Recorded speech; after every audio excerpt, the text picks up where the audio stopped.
एक दिन राज और उसके 3 दोस्त अमान, प्रिया और सिमरान वीकेंड पे एंजॉय करने के लिए कोई एडवेंचरस जगह ढूंढ रहे थे। उनको एक पुराने महल का पता लगा तो उन्होंने वहां जाने का सोचा। ये महल शहर के बाहर एक जंगली इलाके में था और पुरानी कहानियों में सुना गया था कि यहाँ कुछ अजीब और भयानक चीजें होती हैं। लेकिन राज और उसके दोस्तों ने सोचा कि ये सिर्फ अफवाहें होंगी और उन्होंने इसे अपना एडवेंचर बनाने का फैसला किया। वो लोग महल के अंदर पहुंचे। अंधेरा, सन्नाटा और महल के पुराने दरवाजों की आवाज ही उनका स्वागत कर रही थी। महल में घुसते ही उन्होंने एक भारी हवा महसूस की, जैसे उनके आसपास कोई मौजूद हो। अमान ने टॉर्च ऑन की और सबके आगे आगे चलने लगा, पर कुछ आगे जाते ही टॉर्च बंद हो गई। वो सब एकदम पैनिक करने लगे, लेकिन राज ने कहा, चिल गाइस, बस टॉर्च ही बंद हुई है। फिर उसने एक लकड़ी ली और उस पे एक कपड़ा बांधकर उस पे आग लगाई और फिर उस मशाल को लेकर वो आगे बढ़े। महल के अंदर हर तरफ धूल और पुरानी चादरें थीं जो सालों से वहां पड़ी थीं। दीवारों पर छिपकलियां और चूहे दबके घूम रहे थे और एक अजीब सी गंध माहौल को और भी भयानक बना रही थी। अंधेरे में उन्हें दीवारों पर कुछ पुरानी तस्वीरें दिखाई दी। पहली तस्वीर एक राजा की थी जो बड़े ही गुस्से भरी नजर से उन्हें देख रहा था। उसके साथ एक रानी की तस्वीर थी। उसके होठों पे एक अजीब सी मुस्कुराहट थी, जैसे वो उनका मजाक उड़ा रही हो। और आखिरी तस्वीर थी मीरा की, एक औरत जिसकी आंखें प्यारी लगती थीं, पर उन आंखों में अब एक अजीब सी नाराजगी थी। प्रिया ने डर के मारे कहा, हमें यहां से निकल जाना चाहिए। लेकिन राज ने कहा, अरे बस डर लग रहा है, कुछ नहीं होगा, हम ये रात यहां निकालते हैं, मजा आएगा। अचानक उनके कानों में धीरे से कुछ आवाजें सुनाई देने लगी।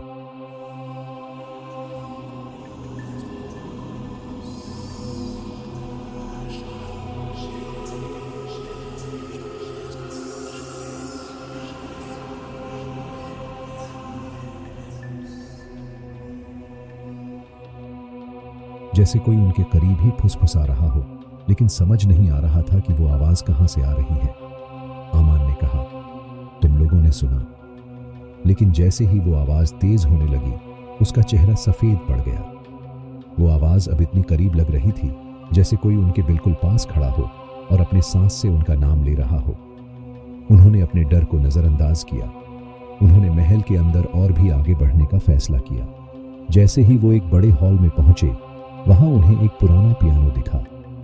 अमान ने मजे के लिए उस पियानो को बजाने की कोशिश की, लेकिन जैसे ही उसने पियानो का एक सुर बजाया, एक ठंडी हवा का झोंका आया और सारी बत्तियां झट से बुझ गईं। सब चिल्लाने लगे, लेकिन राज ने कहा, शांत रहो, मैं अपनी टॉर्च ऑन करता हूं। लेकिन उसकी टॉर्च काम नहीं कर रही थी। धीरे से उन्होंने महसूस किया कि कोई उनके करीब खड़ा है। अचानक से प्रिया की चीख गूंज उठी।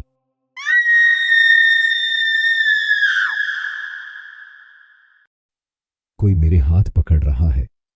लेकिन उसके आसपास कोई भी नहीं था। तभी उनके कानों में एक धीमी सी हंसी सुनाई दी, जो धीरे धीरे तेज होती गई।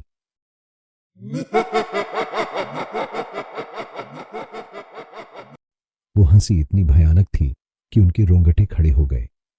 वो लोग डर के मारे एक दूसरे के पास चिपक गए। सिमरान ने कहा, मुझे लगता है यहां कोई है, कोई जो हमें यहां नहीं छोड़ना चाहता। उन्होंने डर के मारे वापस निकलने का फैसला किया, लेकिन जैसे ही वो एग्जिट की तरफ भागे, महल के दरवाजे बंद हो गए और एक ठंडी आवाज में किसी ने कहा, यहां से कोई वापस नहीं जाता। राज ने डर के मारे कहा, हम बस मजे के लिए आए थे, हमें जाने दो। लेकिन उस आवाज ने फिर से हंसी में जवाब दिया, अब ये तुम्हारा आखिरी ठिकाना है। वो लोग मेज में भटक गए। हर रास्ता उन्हें वापस उसी हॉल में ले जा रहा था। फिर अमन की आंखें चक्कर खा गईं और वो बेहोश हो गया। राज, प्रिया और सिमरान ने उसे उठाना चाहा, लेकिन तभी उन्होंने देखा कि अमन के चेहरे पर एक नया चेहरा बन गया था, एक औरत का, वही औरत जो तस्वीर में थी। प्रिया और सिमरान चीखते हुए भागने लगे, लेकिन उन्हें हर तरफ से उसी औरत की हंसी सुनाई दे रही थी। महल में वापस शांति छा गई और कोई भी वहां से कभी वापस नहीं आया। उस रात के बाद वो महल और भी भयानक हो गया और अब लोग उस महल के पास भी नहीं जाते।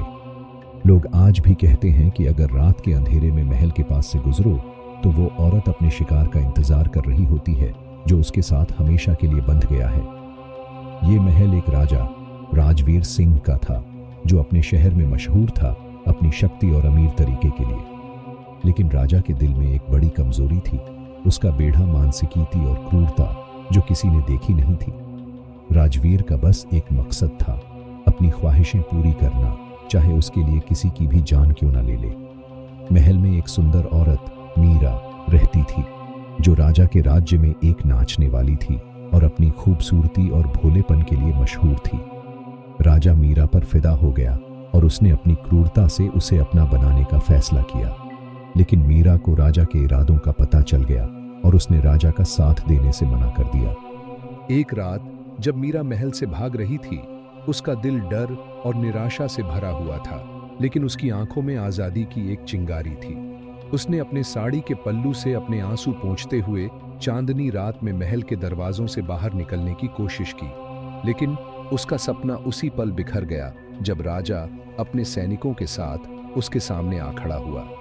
राजा का चेहरा उसकी क्रूरता और स्वार्थ से भरा हुआ था। उसने मीरा को अपनी हकदारी और अपनी गुलाम बनाने के लिए मजबूर किया। मीरा के रूप और नाचने की कला से मोहित राजा ने उसकी आत्मा को कुचलने का फैसला किया। मीरा का विरोध और आंसू भी उसकी निर्दय भावनाओं को नहीं रोक सके। मीरा के लिए वो रात उसकी जिंदगी की सबसे कठिन और पीड़ा भरी थी। उसकी इज्जत और स्वाभिमान को चोट पहुंचाने के बाद भी राजा उसकी आत्मा को तोड़ नहीं सका। मीरा ने अपने अंत के समय एक श्राप देने का निर्णय लिया। उसने राजा के सामने अपने आंसू पोंछते हुए कहा, तुमने मेरी आत्मा को कैद करने की कोशिश की है, लेकिन मेरी रूह को बांधने की हिम्मत मत करना। मैं तुम्हें और तुम्हारे महल को अपने पाप की सजा दूंगी। मीरा ने अपनी जिंदगी खत्म करते हुए राजा और महल को श्रापित कर दिया। उसने कहा, यह महल तुम्हारे पाप का पाठशाला बनेगा। यहां जो भी आएगा वो कभी वापस नहीं जा सकेगा। तुम्हारी आत्मा यहां सदा के लिए कैद रहेगी और तुम्हें हर पल अपने कर्मों का दर्द सहना पड़ेगा। राजा इस बद्दुआ पर हंसा, लेकिन कुछ ही दिन बाद महल में अजीब व गरीब चीजें होने लगीं। मीरा की आत्मा राजा के साथ छिपा के महल में बस गई थी और उसकी भयानक आवाजें हर रात महल में गूंजती थीं। राजा पागल हो गया और कुछ ही दिनों में उसकी भी मौत हो गई। मीरा के शब्द महल की दीवारों में गूंज उठे और उस रात के बाद से महल एक श्रापित जगह बन गया। जो भी उस महल में कदम रखता वह राजा के पाप और मीरा के श्राप का शिकार बन जाता। मीरा की आत्मा की वह गाथा हर कोने में दस्तक देती, राजा के अपराधों का एक अमर यादगार बनकर। उम्मीद है दोस्तों आपको ये कहानी पसंद आई होगी। अगली बार फिर मिलेंगे एक नई कहानी के साथ।